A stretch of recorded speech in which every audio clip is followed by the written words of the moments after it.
God says, do this one thing today. Your breakthrough is about to begin.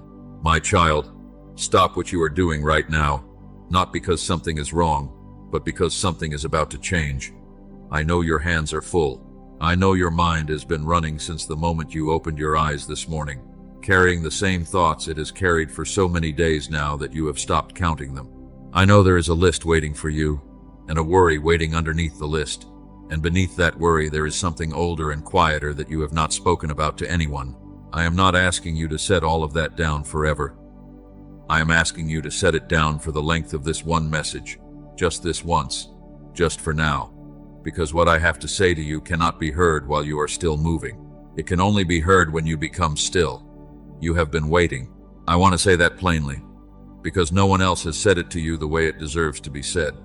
You have been waiting, not for a week, not for a month. You have been waiting so long that a part of you, somewhere in the back of your heart where you do not let many people look, has quietly stopped believing the waiting will ever end. You have told yourself you were being patient. You have used that word in front of others, and you have used it on yourself because it sounded better than the truth. But if you are honest with me right now, in this moment when no one is listening except the one who already knows, you will admit that patience started to feel like something else a long time ago. It started to feel like being forgotten. I want you to hear me, beloved, because the next thing I say is the reason I waited until this exact moment to speak. What if I told you that your breakthrough was never delayed? What if the timeline you have been weeping over, the months that felt wasted, the years that felt empty, the doors that closed in your face one after another until you stopped knocking altogether, what if all of it was not a punishment and not a denial and not me looking away from you, but me preparing something for you that you could not yet hold? What if the one thing standing between you and everything you have been asking for is not a circumstance, not a person, not a stretch of bad luck, not even time itself, but something so simple, so close to you, so available in this very breath, that when I finally name it, you are going to stop and breathe for the first time in a long time. There is one thing I need you to do today. Not tomorrow, not after this video, not when things finally calm down, because I know how you have learned to push everything that matters to that imaginary day when life will finally make room for it. I need you to do it today. And by the time you reach the end of what I am about to share with you, you will understand why I waited until this exact moment, this exact season of your life, to say it. You will understand that nothing about your timing has been an accident. You will understand that even the delay was love. So stay with me. Do not let the noise pull you away. Whatever is buzzing in your pocket, whatever tab is open in your mind, let it wait the way you have been waiting. Because for once, beloved, it is your turn to be the one who is attended to. It is your turn to be seen. And I see you now, exactly where you are sitting, exactly as you are, with the tiredness in your eyes that you have learned to hide so well that even the people who love you do not notice it anymore. I notice it. I have always noticed it, and today I am going to tell you what to do with it. Let me begin by telling you what I actually see when I look at you. Because I think you have been lied to about yourself, and the lie has been so quiet and so constant that you mistook it for your own voice. Most people believe they are waiting for a breakthrough. They picture it like a package that has not arrived yet, like a letter still in the mail, like a phone that has not rung. They wait at the window of their own lives, looking out, certain that the thing they need is coming from somewhere out there, from a change in circumstance, from a person who will finally say yes, from a season that will finally turn. But that is not what is really happening inside most people who wait the way you have been waiting.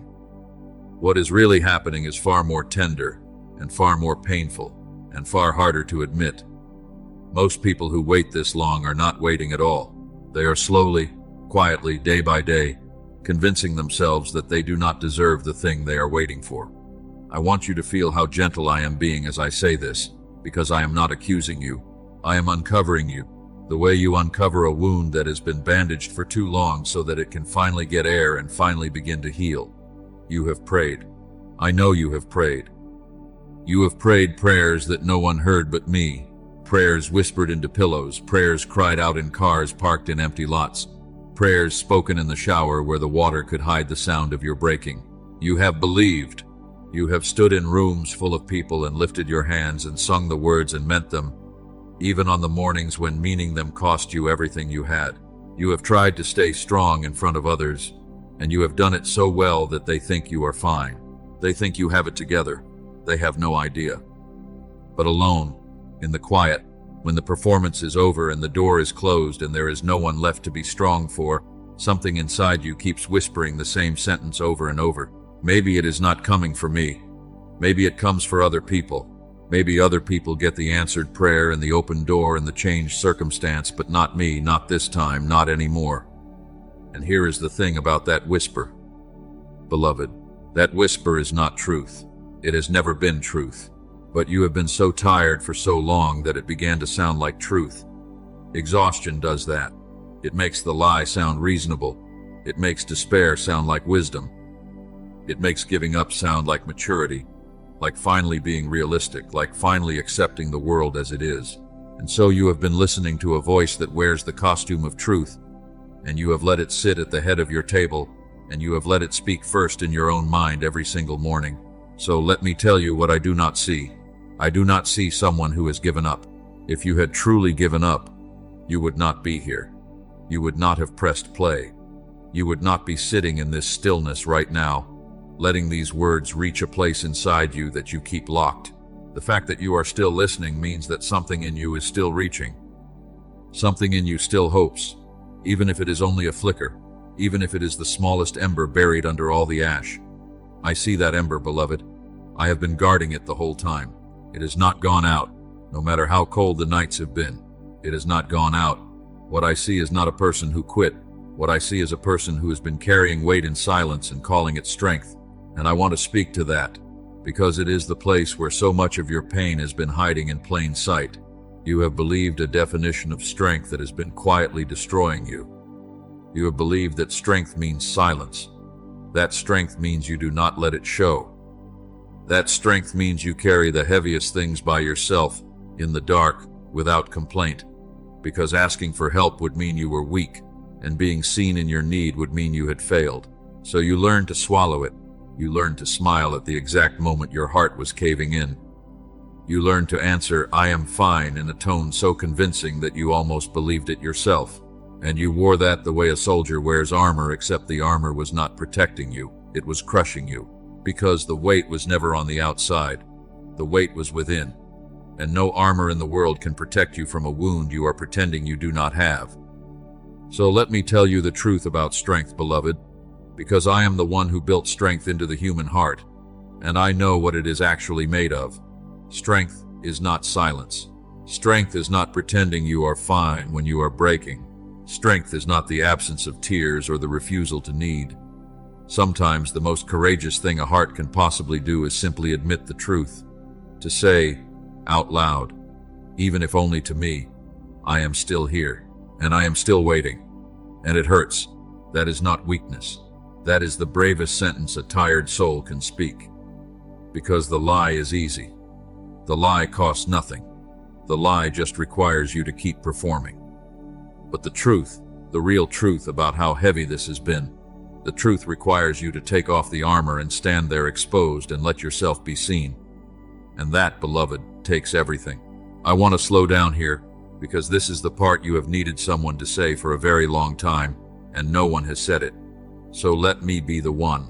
I have seen every night you held yourself together when everything in you wanted to fall apart. I was there in the hours after midnight when the house went quiet and the thoughts got loud. When you lay there staring at the ceiling, doing the math on your own life, adding up the disappointments, subtracting the hope, and arriving at a number that made you want to disappear. I was there. I have seen every morning you chose to get up when everything inside you wanted to stay still. When the bed felt like the only safe place in the world and the day felt like a mountain you had no strength to climb, and you climbed it anyway. You got up. You put your feet on the floor. You did the small, ordinary, invisible things that no one would ever praise you for. The showing up, the keeping going, the not letting the people who depend on you see how close to the edge you were. You think no one noticed. You think it all happened in the dark, unwitnessed, unrecorded, as if it did not count because no one saw it. But beloved, I saw it. None of it went unnoticed. Not one tear. Not one quiet act of faithfulness on a day when faith felt impossible. Not one prayer that trailed off into silence because you could not find the words. I noticed all of it. I have always noticed. And I am telling you now, in this moment, so that you can finally stop carrying the secret belief that your suffering has been pointless. It has not been pointless. It has not been wasted. I do not waste pain in the lives of my children the way the world wastes everything. I redeem it. Every single drop.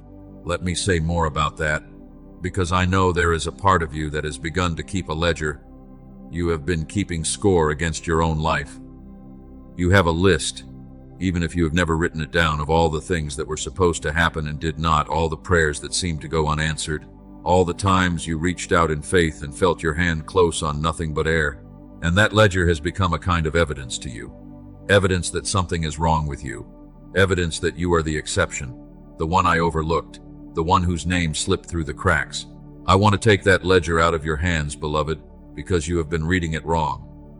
You have been reading the unanswered prayers as proof of my absence, when so many of them were proof of my presence. You prayed for things that would have harmed you, and I loved you too much to give them. You prayed for the door to open while I could see the cliff just beyond it. You counted the closed door as a loss. I counted it as your life saved. And there is something else hiding in your exhaustion that I want to bring into the light. You are not only tired from the waiting, you are tired from the hiding. There is a particular kind of weariness that comes not from carrying a heavy load, but from carrying it where no one can see. The performance is its own labor. Smiling when you are shattered takes more strength than weeping ever would.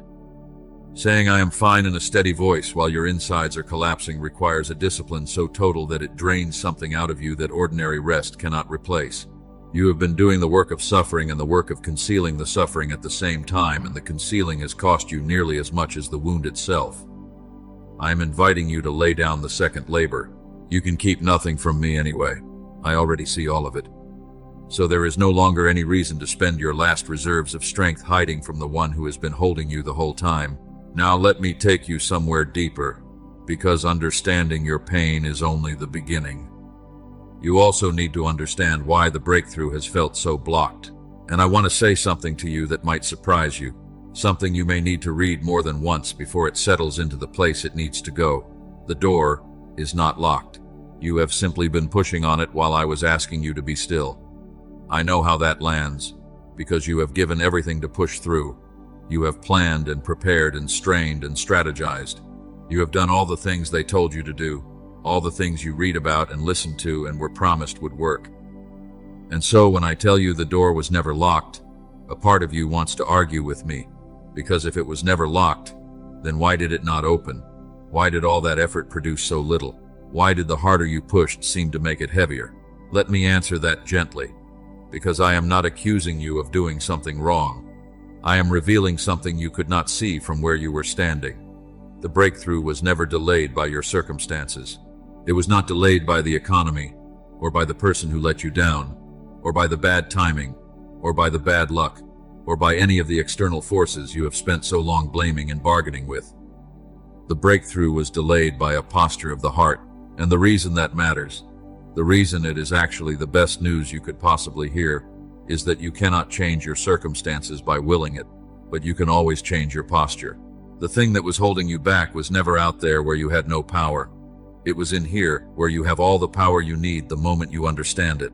So let me show you 3 postures that have been quietly blocking what I have been trying to give you. I am going to name them gently, the way a doctor names what is wrong, not to shame you, but to heal you. And as I name each one, I want you to listen not for guilt, but for recognition. Because the moment you recognize the pattern is the moment it loses its grip on you. The first posture is striving instead of trusting.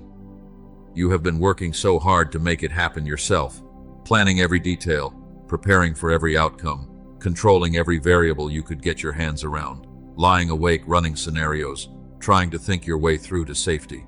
And I want you to hear that effort is good. I made you to work. I made you to build and create and contribute and pour yourself into the things you care about. Effort is not the enemy. But effort built on fear is a different thing entirely. Effort built on fear is not partnership with me. It is a frantic attempt to replace me. When you grip the steering wheel so tightly because you are convinced that if you let go for even a moment everything will crash, you are not trusting. You are performing trust on the outside while practicing terror on the inside.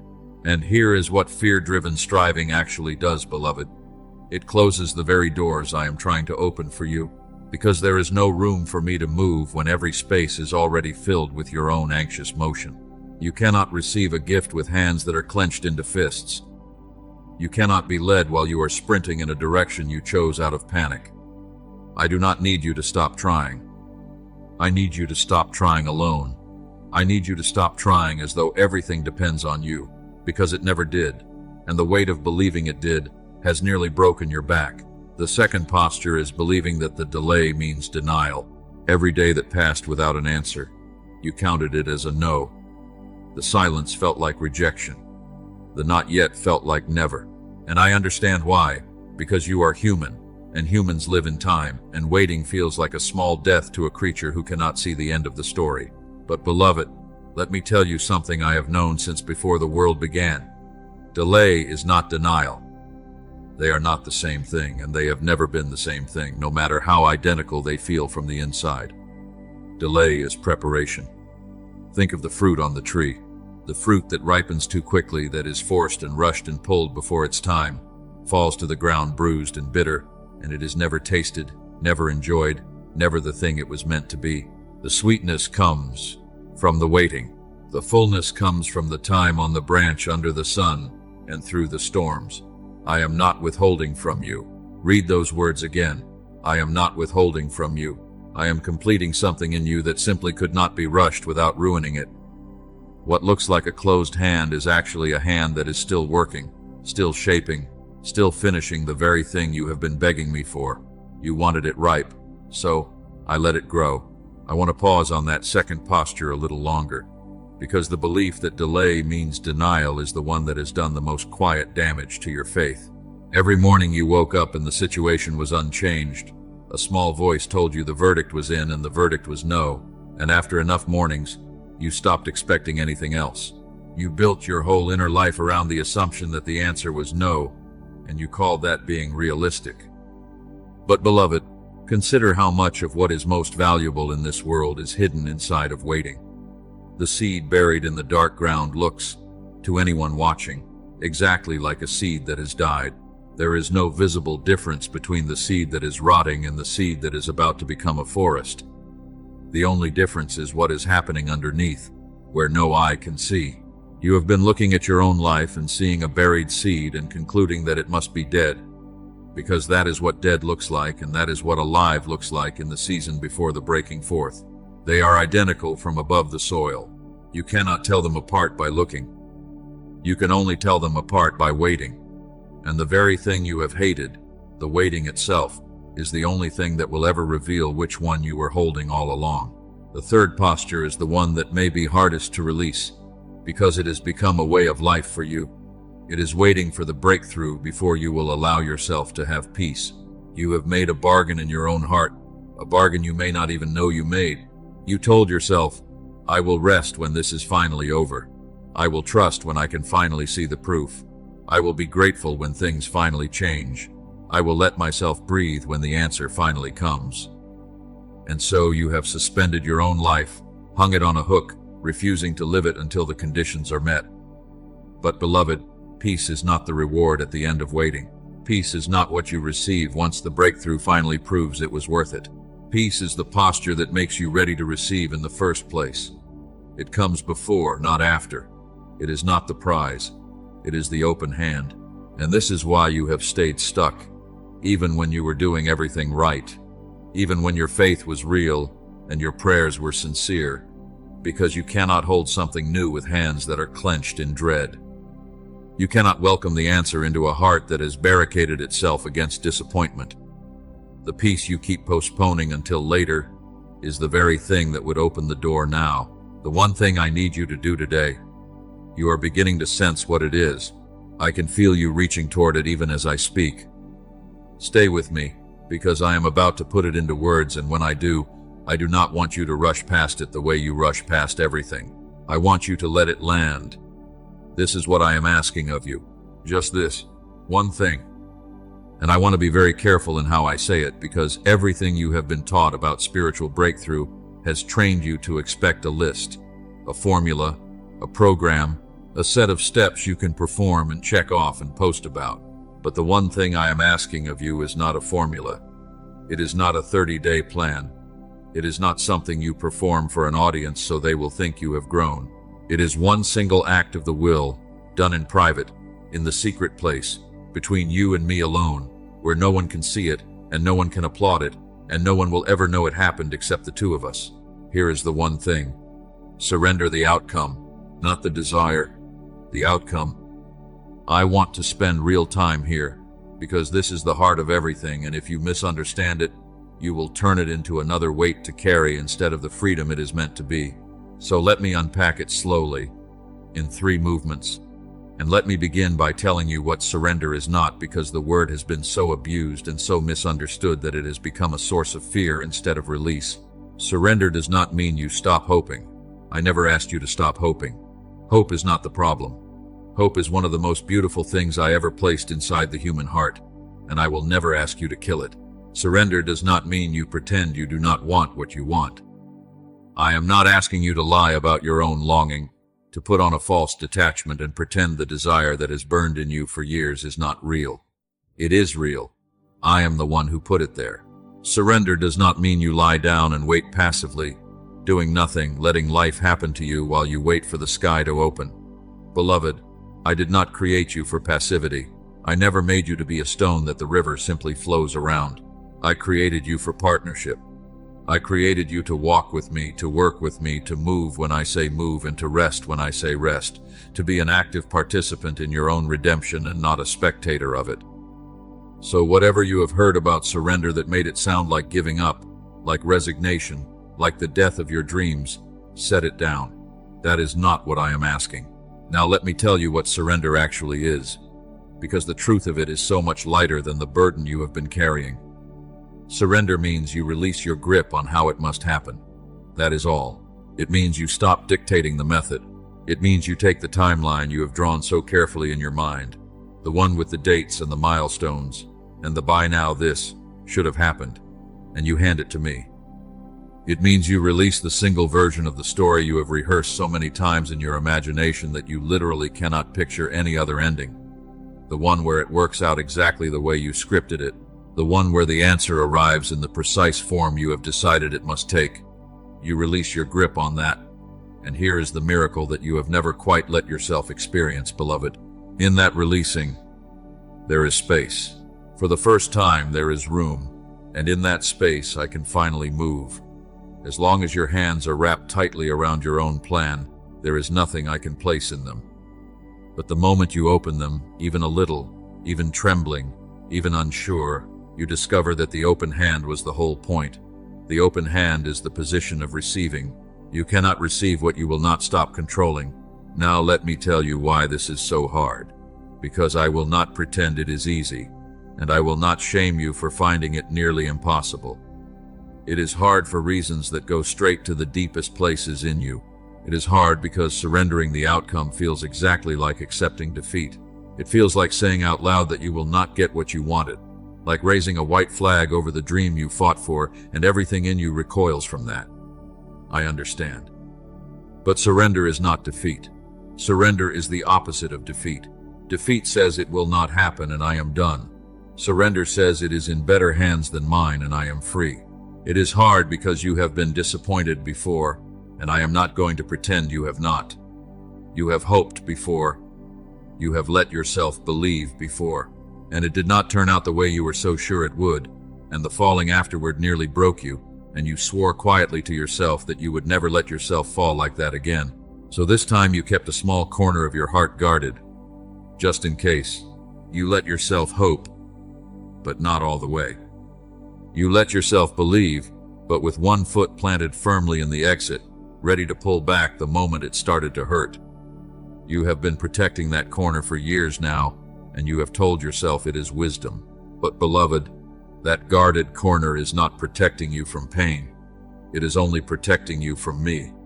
And I understand the fear behind it. I do. I am not asking you to be fearless. Hear that clearly, because so many voices have told you that real faith means having no fear, and that lie has only made you feel like a failure for being afraid. I am not asking you to feel no fear. I am asking you to trust me with the fear you already have. There is a profound difference. One demands that you become someone you are not. The other invites you, exactly as you are, with all your scars and all your hesitation and all your very reasonable terror of being let down again, to simply hand it to me and let me hold it. You do not have to stop being afraid before you come to me. You come to me afraid. That is allowed. That has always been allowed. And let me tell you a secret about that guarded corner, because you have misunderstood what is in it. You think the guarded corner is where you keep your strength, your last reserve, the part of yourself you have wisely held back so that you can survive whatever comes. But that is not what is in there. What is in the guarded corner is your fear. It is the disappointment you never finished grieving. It is the wound from the last time you hoped fully, still untended, still bleeding quietly behind the door you closed on it. You have not been guarding your strength. You have been guarding your pain, hiding it even from yourself, and the energy it takes to keep that door shut is the very energy you need to live. When I ask you to open it, I am not asking you to surrender your last defense. I am asking you to finally let me into the room where you have been suffering alone. I am not coming to take anything from you. I am coming to sit with you in the place you have never let anyone sit. That is what surrender opens, not the door to losing what you love, the door to no longer being alone with what hurts. So here is the invitation, and I am going to speak it slowly, because I want it to reach the exact place inside you where the door has been kept shut. Today, right where you are, in this moment, I am asking you to open that guarded corner, not to make yourself vulnerable to pain. I would never ask you to do that. I am asking you to open it to make yourself available to me. There is a difference between exposing a wound to the cold and exposing it to the one who heals. You have been so afraid of the cold that you have hidden the wound from the healer too. Today, I am asking you to let me in. Just a crack. Just enough. That is the one thing. Now, before I continue, I want to stop the message entirely and ask you something. And I want you to answer it honestly. Not out loud.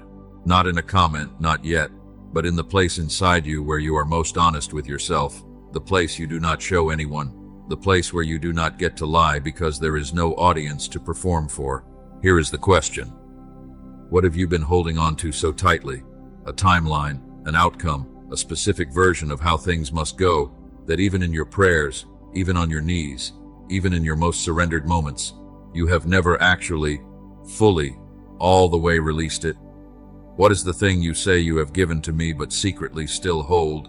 What is the dream you claim to have laid on the altar but keep climbing up to check on, to make sure it is still there, to take it back the moment I am not looking? Do not rush this. Let it sit for a breath. Let the answer rise up on its own, because it will. You already know what it is. It surfaced the instant I asked. You did not have to search for it. It was right there, waiting, the way it has been waiting this whole time, the way you have been waiting, the two of you locked together in a grip neither of you can release. And notice something about it. Notice how much it has cost you to hold. Notice that the thing you are gripping most tightly is also the thing that has caused you the most sleepless nights, the most anxious mornings, the most quiet despair. That is not a coincidence. The things we refuse to release are always the things that wound us the deepest, because the grip itself is the wound. It is not the wanting that has been hurting you. It is the clutching. You can want something with your whole heart and still hold it with open hands, but you have been wanting it with closed fists, and the closing has worn grooves into your soul. So when I ask you to release it, I am not asking you to want it less. I am asking you to stop bleeding over it. I am asking you to set down the one thing that has been quietly draining the life out of you, and to trust that setting it down does not mean losing it. It means finally being free to carry it the way it was always meant to be carried, in an open hand, lightly, with peace. Whatever came to your mind just now, that is exactly what we are going to talk about next. Because that thing, that one specific thing you just named in the silence, that is the doorway. that is where everything turns. Now I need to tell you something that is going to challenge everything you have believed about your own situation. You think nothing is happening. You think you are stuck, stalled, frozen, in a season that will never end. You could not be more wrong. Beloved, you could not possibly be more wrong. The breakthrough is not coming. Let those words confuse you for a moment before I finish them. The breakthrough is not coming because the breakthrough has already begun. It started before you noticed. It started in places you have not been looking. And the only reason you cannot see it is that you have been searching for the wrong signs. You have been watching the front door, waiting for the dramatic arrival, the obvious change, the moment everyone congratulates you, while I have been at work in the back rooms of your life where you never thought to check. So let me show you 3 things that are already in motion, things that are real and happening right now, even as you sit there convinced that nothing has changed. The first thing already in motion is the shifting inside you. Before circumstances ever change, the heart changes. That is the order. It has always been the order. I do not change the outside of a life and then update the inside to match. I change the inside first, in the quiet, in the unseen, and the outside follows like a shadow follows the body. And here is the proof you have overlooked. The fact that you are here, right now, listening to this, choosing to stay present with something difficult and tender and uncomfortable instead of scrolling away to something easier. That is not a coincidence. That is not random. That is movement. Your spirit is responding to something it recognizes as true. Something in you leaned toward these words. Something in you stayed. And a heart that has truly given up does not stay. A heart that has truly given up clicks away in the first 10 seconds and goes back to numbing itself. You did not do that. You are still here. And that means the shift has already started, beloved. The ground is already moving under your feet. You just mistook the trembling for more of the same. The second thing already in motion is the closed doors that protected you. I want you to think back over the last few years, over the disappointments that hurt the most, the opportunities that fell through, the relationships that ended, the plans that collapsed, the things you wanted so badly that simply would not come together no matter what you did. You called all of that blocking. You called it bad luck. You called it me failing to come through. But beloved, listen to me carefully, because this is one of the most important things I will ever tell you. Some of the things that felt like blocking were actually shielding. There were doors I did not open, not because I was withholding good things from you, but because what was behind those doors would have cost you more than you were ready to pay. There were people I removed from your path who would have led you somewhere your soul could not have survived. There were opportunities I let dissolve because they would have built your whole life on a foundation that was going to crack. You stood at those closed doors and wept, and you called it waiting, and you called it abandonment. I stood beside you the whole time, and I called it protection. One day you will see the wreckage you were spared, and you will fall to your knees in gratitude for the very prayers I did not answer the way you wanted.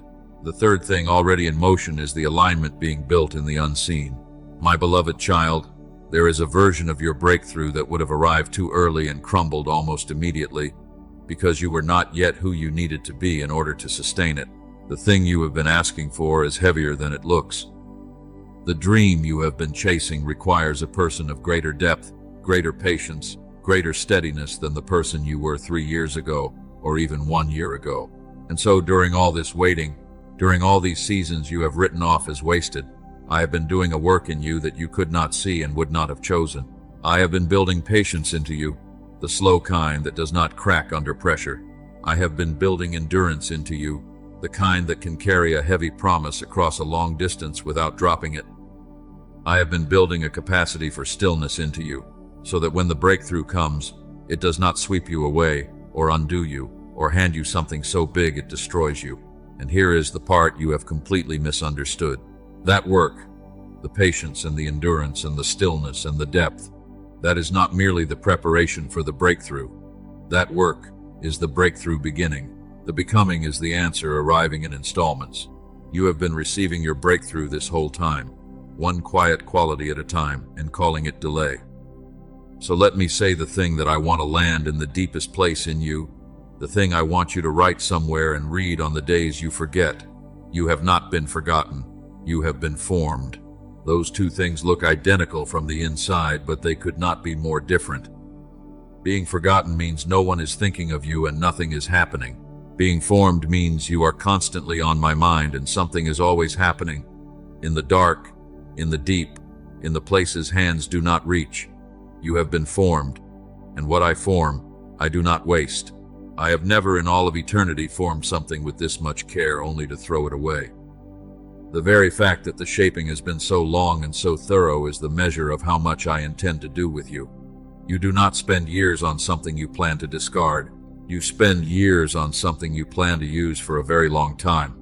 Let me give you one more thing already in motion, because I do not want you to leave here thinking the movement is only inside you, only invisible, only a matter of feeling. There is also a gathering happening that you cannot see. Provision does not arrive the way you imagine it, all at once, fully formed, dropping out of the sky on a single perfect day. Provision is gathered. It is assembled in pieces, in places far from you, by hands you will never meet, through circumstances you will never trace. The person who will open a door for you next year does not yet know your name, but they are being prepared even now. The resource you will need has not yet reached you, but it is already moving toward you through a chain of events that began before you ever started praying. The very thing you are afraid will never come is, at this moment, being put together quietly, the way a gift is assembled out of sight before it is wrapped. You are seeing the empty hands of today and concluding that tomorrow will be empty too. But I am not bound by what today can show you. I am working in 100 places at once, weaving threads you cannot see into a pattern you will one day recognize as the answer you stopped believing would come. The stillness around you is not absence. It is the quiet of preparation, the hush of a great deal of work being done with great care, just beyond the edge of your sight. Now let me tell you what happens when you actually do this one thing today. And I want to be careful and honest in how I say this, because I am not in the business of making promises I have no intention of keeping, and I will not insult your intelligence or your pain with cheap guarantees about exactly how your circumstances will rearrange themselves. I am not going to tell you that surrendering the outcome today means the check arrives tomorrow, or the person calls by the weekend, or the diagnosis reverses by the end of the month. That is not how trust works, and you have been burned by too many voices who promised you mechanical outcomes from spiritual acts. What I am going to tell you is far more reliable than any of that, because it is true regardless of how the externals unfold. I am going to tell you what happens inside you, and the inside, beloved, is where the path actually opens. When you surrender the outcome today, not perfectly, because you will not do it perfectly, but honestly, the first thing that happens is that the internal war begins to quiet, not all at once. I will not pretend the noise vanishes in an instant, but enough that you will notice. There has been a war inside you for so long that you have forgotten what silence feels like, a constant grinding battle between the part of you that wants to hope and the part of you that is bracing for the next blow, between the planning and the panic, between the gripping and the letting go. When you finally release the outcome, that war loses its reason to keep fighting. And you will notice the first moment of true stillness you have had in a very long time, and it will surprise you, and you may even weep when it comes, because you will realize how loud the battle had become and how exhausted you were from a fight you did not know you could ever lay down. The second thing that happens is that clarity returns, and it returns to the small things first. This is important, because you keep waiting for clarity about the big thing, the whole future, the entire path laid out in front of you like a map. That is not how clarity comes. Clarity comes the way light comes into a dark room, illuminating what is right in front of you before it reveals the far corners. So you will notice a direction, a next step, one thing you have been confused about that suddenly feels obvious, a decision you have been agonizing over that quietly settles, something you have been asking me about for so long that suddenly feels less impossible, not because the situation changed, but because the fog inside you lifted enough for you to see the one step you can actually take today. Take that step. Do not wait to see the whole staircase. I will give you the next step, and then the next, and the staircase will build itself beneath your feet as you climb. The third thing that happens is that you begin to receive again. And I do not mean everything arrives at once in a flood. I mean something subtler and more important. You stop blocking what I have been trying to give you all along. Because here is what has been happening, beloved, and it breaks my heart to watch it. Your hands have been so full of your own plans, your own controlling, your own anxious management of every detail, that there has been no room left to hold anything I wanted to place there. I have been reaching toward you with gifts, with provision, with people, with peace, with open doors, and you could not take any of them because you were already carrying too much. The moment you set down your own plans, even a little, your hands are free again. And things you thought were gone, things you stopped expecting, begin to find their way to you because the obstacle was never my willingness to give. The obstacle was your fullness. Empty hands receive, full hands cannot. And the fourth thing that happens, the one I most want you to feel, is that the waiting itself changes texture. This is the part that transforms everything, because you may still have to wait. I will be honest with you. The surrender may not end the season immediately, but it will change what the season feels like from the inside. The waiting will no longer feel like being forgotten. It will feel like being trusted. There is a difference between sitting in a waiting room because everyone has forgotten you exist, and being asked to hold something precious during the in-between because the one in charge believes you are strong enough to carry it before the evidence arrives. The first is abandonment, the second is honor, and the waiting you have been doing, the waiting that felt like punishment, gets revealed for what it always was. It was me trusting you with the promise before the proof. It was me saying, I believe this one can hold the weight of hope even when there is nothing yet to show for it. That is not the treatment I give to children I have forgotten. That is the treatment I give to the ones I am counting on. And there is a fifth thing, quieter than the others, that I save for last because it is the one that will surprise you most. When you surrender the outcome, you will begin to notice things you have not noticed in a long time. Not the big thing you have been straining toward, but the small mercies that have been all around you the whole time, hidden by the size of your worry. You will notice the morning light again. You will notice the kindness of an ordinary moment, the warmth of a small comfort, the steadiness of a breath. Because anxiety narrows the eyes until they can only see the one thing that is missing.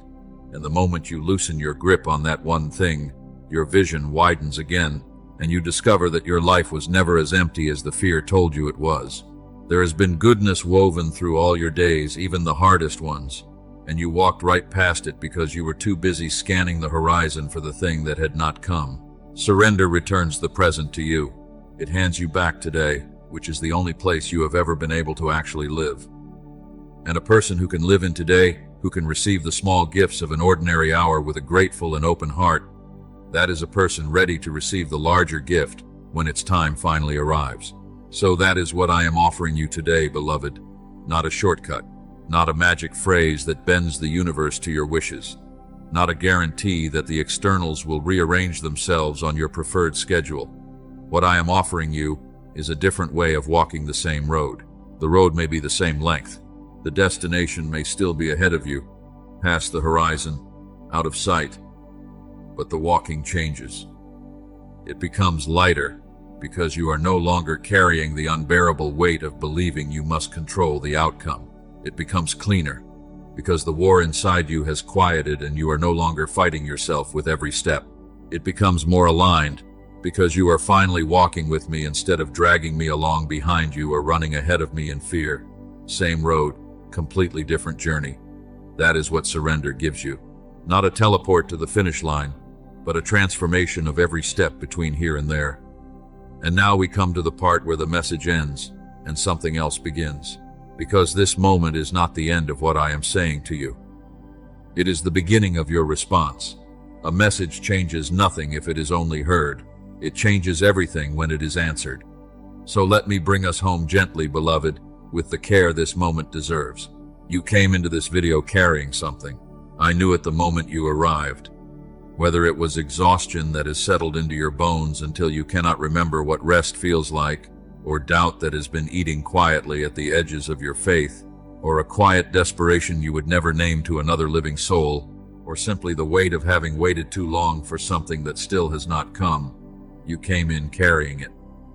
You brought it with you the way you bring it everywhere, the way you have carried it for so long that you have stopped noticing its weight the same way you stop noticing a sound that never goes away. You came in carrying it. I want you to notice something now. Right now, in this very moment, something has shifted. Pay attention to it. It may be subtle. It may be so quiet that you almost talk yourself out of believing it is real. But it is real. There is something different in you right now than there was when this message began. A loosening. A small space that was not there before. A breath that goes a little deeper. That shift, beloved, that almost imperceptible loosening of the grip, that is the beginning of your breakthrough. It is not somewhere out in the future. It is here. It already started. It started while you were listening. So here is the one thing. Repeat it now, not as instruction, but as covenant, as a sacred agreement between the two of us that I am inviting you to make today. Do this one thing today. Not a list. Not a ritual you have to get exactly right. Not a performance for anyone, least of all for me.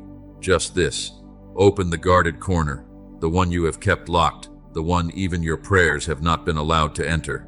Open it and speak honestly to me. Not the version of prayer that sounds strong and put together and faith-filled, the kind you would say in front of others. The true one, the one underneath. Say to me the words you have been afraid to say. Say, I do not know how. Say, I do not know when. Say, I am tired and I am scared and I have been disappointed before and a part of me is terrified to hope again. And then, even with all of that still true, even with the fear still in your chest, say the words that change everything. Say, but I am choosing, right now, to trust you with the outcome I cannot control. I am opening my hands. I am releasing my grip on how and when. I am handing you the timeline I drew and the ending I scripted, and I am trusting that yours is better than mine even though I cannot see it yet. That prayer, beloved, that exact prayer, spoken honestly from the unguarded corner, that is the prayer I have been waiting for. Not the polished one, not the impressive one, the true one, the one that finally lets me in. And do not worry that you have to say it perfectly. You do not. You may get the words tangled. You may start it and start again. You may say it through tears, or through anger, or through a numbness so deep you can barely feel the words leaving you. None of that matters to me. I am not listening for the right phrasing. I am listening for the moment your hands finally open. A clumsy, broken, honest surrender reaches me far more deeply than a beautiful prayer offered with a heart that is still clenched. So, do not wait until you can do it well. Do it now, however you can, however small, even if all you can manage is to whisper, I am trying to let go, and I do not know how, but I am willing. That willingness is enough. Willingness is the whole of it. I will meet you in the willingness and carry you the rest of the way. And know this too. This is not a one-time transaction that you either succeed at or fail at forever. Surrender is not a door you walk through once and then it is done. It is a posture you return to, again and again, every time your hands close back around the outcome out of habit and fear. You will open your hands today, and tomorrow you may find them clenched again, and that is not failure, that is being human. So you open them again, and again, each time a little easier, each time a little more familiar, until one day you realize that the open hand has become your resting position, and the gripping that once defined your whole life has quietly lost its hold on you. Do not measure this by perfection. Measure it by direction. As long as you keep turning back toward the open hand, you are walking the right way, no matter how many times you stumble. And now, before you go, I want to ask something of you, because this message was never meant to be heard in isolation, and you were never meant to walk this road alone. If something in these words touched the place inside you that has been silent for too long, the place no one has reached, the place you had nearly given up on anyone ever reaching, then do not walk away from this moment by yourself. There is a community of people gathered here who are walking the same road, wading the same way, carrying the same silent weight, and they need to know they are not alone as much as you need to know it. So I am asking you to do this. In the comments below, tell me what you are still waiting for. Tell me what has been the hardest thing to surrender.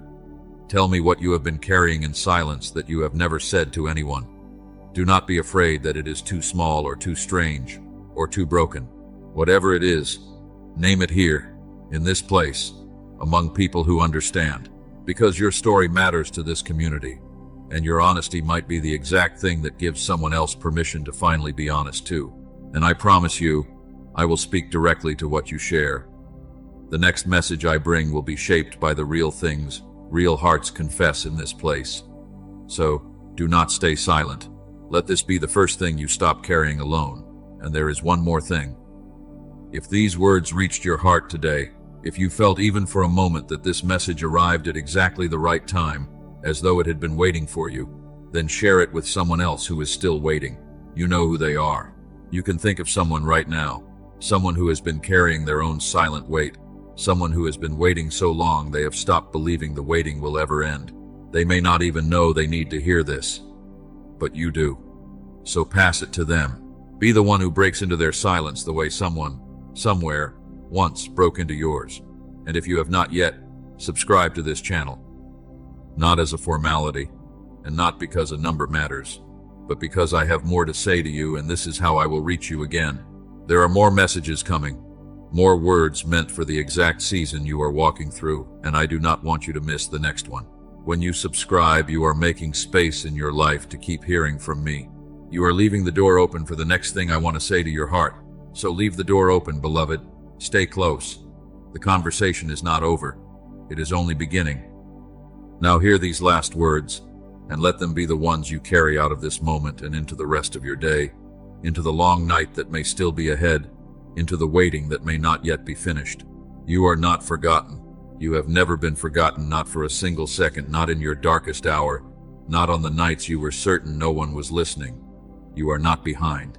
You have not missed your window. You have not fallen too far off the path. You are not too late, and you are not too broken, and you have not run out of time, no matter what the whisper has been telling you. And your breakthrough is not coming. It is already here. It has already begun. It began in this room, in this moment, in the small, unguarded space you just opened. The waiting was never the empty time before your life started. The waiting was your life being made ready for everything that is about to unfold. So open your hands, my beloved child. Speak the true prayer. Trust me with the outcome you cannot control. And then walk forward, lighter than you came, into the breakthrough that has already begun. I have always been with you. I am with you now, and I am not finished with your story, not even close.